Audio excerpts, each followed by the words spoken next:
kuri twebwe abamenyeshamakuru b'Abakatorika nk'uko mwabyumvise nyakubahwa Patiri yavuze, uyu munsi ni umunsi mpuzamakungu wo kumenyesha amakuru mu babanyi mu kibano. Twashatse rero bavyeyi kuri uyu munsi uri hejuru ko ari mwebwe twoza kuramutsa turabe uko mumeze, none n'ukuri dusanze mumeze neza. Nuko rero icyatuzanye ni kugira ngo tuganire mutubwire udukuru two ngaha, tubabaze uko mumeze, kandi ndazi yuko muza kudukundira, namwe mutubaze nyine uko tumeze mu mirimo yacu.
Twatangwe ngaha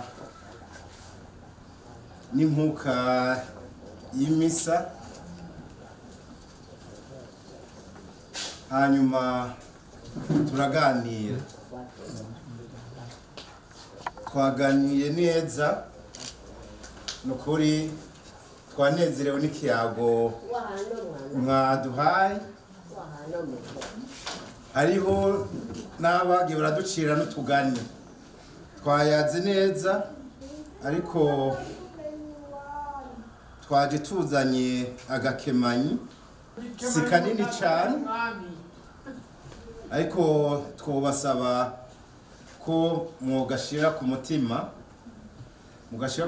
kuko kazanywe n'abanyu babakunda, kandi nibaza bagiye kubahoza ku mutima gusumba uko byahora, kuko nitwari tubazi benshi. Nuko rero twayaze bitari bike, twabishize ku mutima, twabonye ukuntu mubayeho, twumvise uko mumeze, bizodufasha natwe turiko turaganira kumbure ego n'ababijejwe, kugira ngo tuvuge tuti aha naha hariho abatama n'abatamakazi ego bameze gutya, bo bakeneye utunutu. Nuko rero mwakoze cyane, ariko twakira mukatwumviritse, mukaduka akanya, ego n'iteka rikomeye. Niza rero nitwagaruka n'ubu nitwabibasaba ko muzotwemerera, murabitwemerera yemwe? Yone tuburaga. Nego. Natugiriye icyo bita siripurize uyu munsi. Nabonye mwaje muza mwikoreye, kandi murazi yuko abantu bo muri runo rugo rwitiriwe umweranda Elisabeth, sinavuga ngo turi gito kuko niko turemye, umuntu uko ari nini ko yiyakira. None twege ndagaseke tuzoronka ngo twikorere duheze tuze kurabaho muri.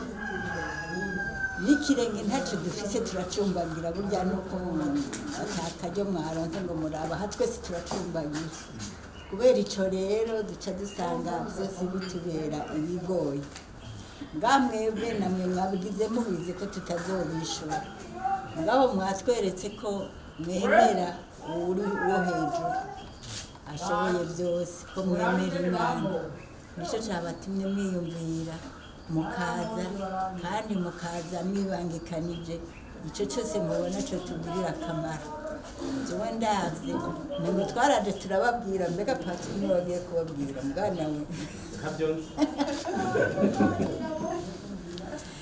twasanze umengo hari uwaje arabongorera babwira ati iki nico gikenewe iki nico gikenewe ivyo ari byo byose Imana yarabongoreye none twebwe dufise ururimi rwo kuvuga tutavugisha ibikorwa nk'Imana mubona yo ikora itaranavuga turabakengurukiye n'ukuri n'umutima wacu wose kandi icyo tuzabasubiriza mu ndumane reka si gito kirahambaye tuzabavugira agasabisho ngaha agashapure ka minsi yose turakavuga icyo turagishobora turabashimiye ko mwatwiyumviriye mukatwiyumvirira n'icyo twaba dukeneye cyose mugaheza mukaza mucikoreye Imana rero ibasubirize mu ndumane nawe nyakubahwa patiri wiyumviriye kubaherekeza amen yaraguhaye irakongerereza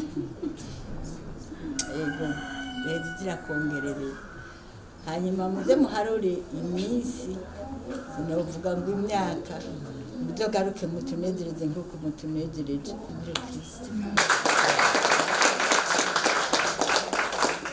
Rero tugomba tubandanye mbere tunabise kugira ngo mubandanye namwe mu programme y'uno munsi ndabona ko amasaha ari karagenda tugomba tuze kuyaga natwe tubandanye tuyaga iri jambo twabagemuriye ijambo ry'umuvyeyi wacu papa kugira ngo turabe yuko twozorifashisha n'abandi mu bikorwa dusanzwe turangura.